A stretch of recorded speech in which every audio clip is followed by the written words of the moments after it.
Class 9th science chapter 9 back exercise additional questions.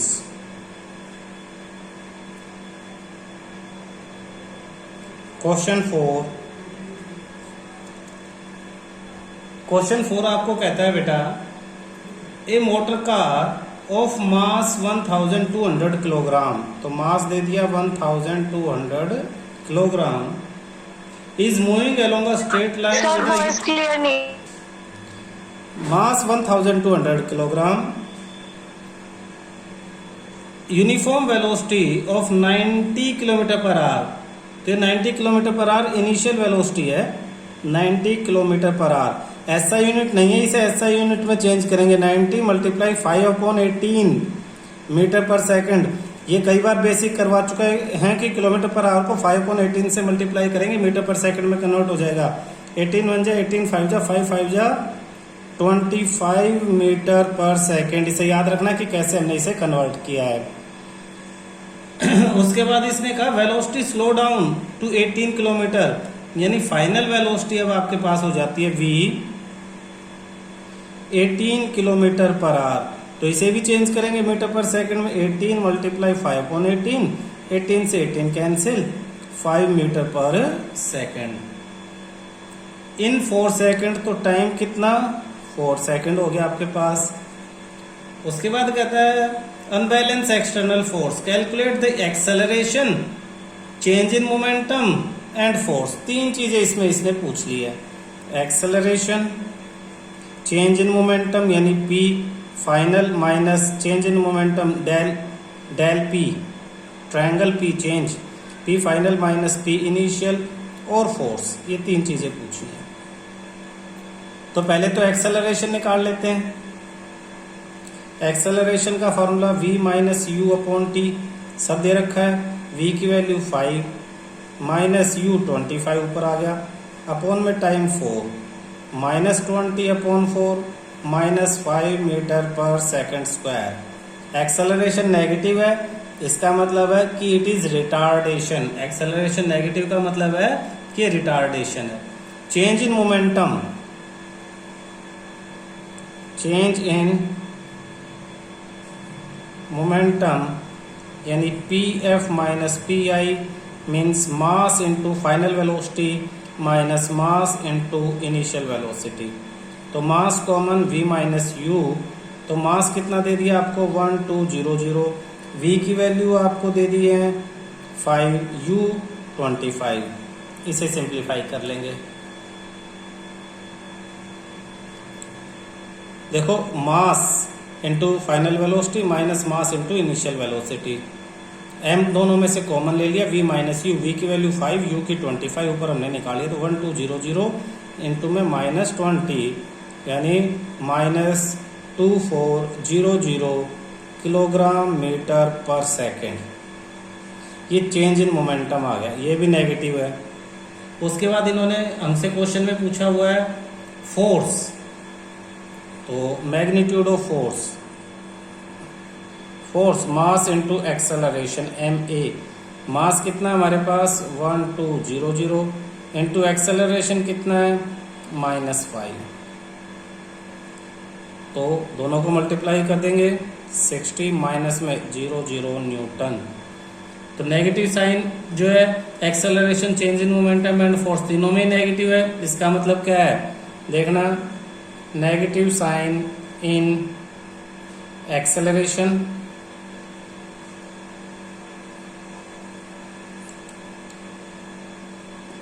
change in momentum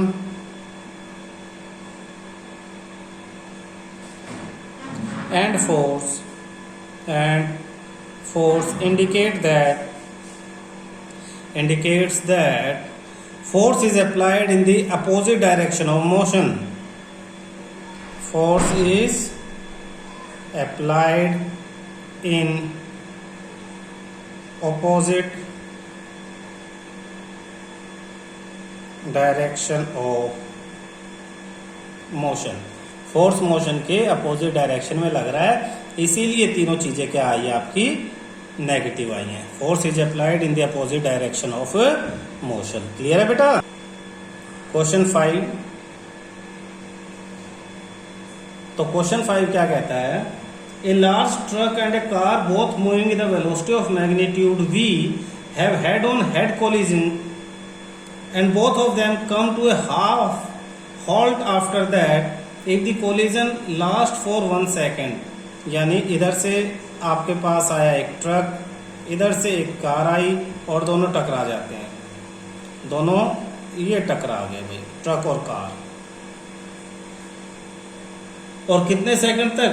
velocity इनकी थी v, दोनों की velocity v थी, तो एक की v मान लेंगे और एक की मान लेंगे -v। और दोनों कितने टाइम तक? टाइम है 1 सेकंड तक ये कांटेक्ट में रहते हैं। उसके बाद इन्होंने कहा है which vehicle experiences the greater force of impact, किसको ज्यादा फोर्स ऑफ इम्पैक्ट जो है वो फील करेगा। तो first according to third law of motion action equal to reaction. जो फोर्स ये इस पे लगाएगा F(1)2 वही इस पे लगाएगा F(2)1। Both vehicles will experiences equal force of impact। both vehicle experiences same force of impact। दोनों ही vehicle same force of impact experience करेंगे। दोनों ही vehicle same force of impact जो है वो एक्सपीरियंस करेंगे। सर एक बार दोबारा बता दो। देखो बेटा, फोर्स मास इनटू एक्सेलरेशन है। फोर्स दोनों का सेम था, अभी हमने फर्स्ट में पढ़ा थर्ड लॉ ऑफ मोशन। अगर हम अलग से सोचे F1 is equal to ma1, मास तो सेम है, और F2 is equal to ma2, तो a1 is equal to F1 upon m और a2 is equal to F, ये भी 1 और 1 बराबर है, तो F1 अपॉन a2 m2। तो जिसका मास कम होगा उसकी एक्सेलरेशन ज्यादा होगी सेम फोर्स के लिए। कार का मास कम है इसीलिए कार की एक्सेलरेशन ज्यादा है। कुछ हुआ clear?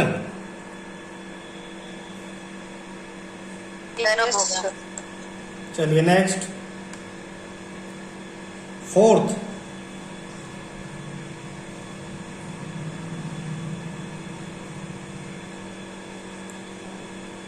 Why is the car likely to suffer more damage than truck? Car को ट्रक से ज्यादा डैमेज क्यों हुआ? देखो, कार सफर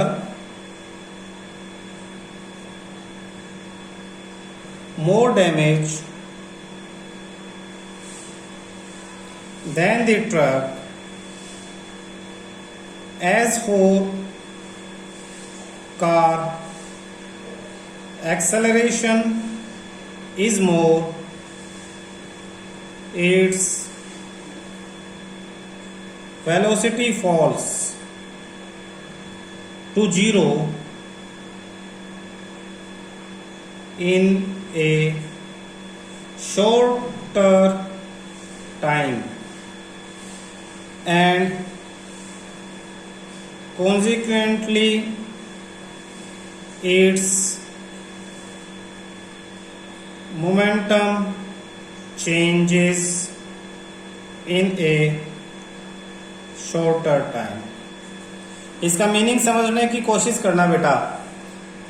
डैमेज, जो डैमेज है वो एक तरह से इम्पैक्ट है। इम्पैक्ट किस पे डिपेंड करता है? Rate of change of momentum पे। ध्यान से समझना, कार की कोई वेलोसिटी थी और वो 0 हुई, ट्रक की भी कोई वेलोसिटी थी वो 0 हुई, तो 0 किसके वेलोसिटी में चेंज किस पे डिपेंड करता है? एक्सेलरेशन पे। तो कार में एक्सेलरेशन ज्यादा थी इसलिए जल्दी 0 होगी, यानी कम टाइम में 0 हुई। और कम टाइम में 0, इसलिए इम्पैक्ट ज्यादा हो। मैंने कहा था ना बॉल कैच करता है, जैसे प्लेयर बॉल कैच करेगा, हाथ पीछे नहीं ले जाएगा, तो शॉर्ट कम टाइम में वेलोसिटी 0 होगी तो हाथ पे चोट लगेगी। तो टाइम को बढ़ा देंगे तो इम्पैक्ट कम हो जाएगा। तो ट्रक में एक्सेलरेशन कम है, इसलिए ट्रक की वेलोसिटी 0 होने में ज्यादा टाइम लगेगा, इसलिए ट्रक पे इम्पैक्ट कम होगा। तो जिसमें ज्यादा एक्सेलरेशन होगी उसकी वेलोसिटी उतनी जल्दी 0 हो जाएगी, उस पे इम्पैक्ट उतना ज्यादा। एक्सेलरेशन ज्यादा क्यों है? एक्सेलरेशन क्योंकि मास कम है, मास कार का कम है, इसलिए एक्सेलरेशन ज्यादा है। तो ऊपर के सारे क्वेश्चन एक दूसरे से ये सब रिलेटेड है। क्लियर है?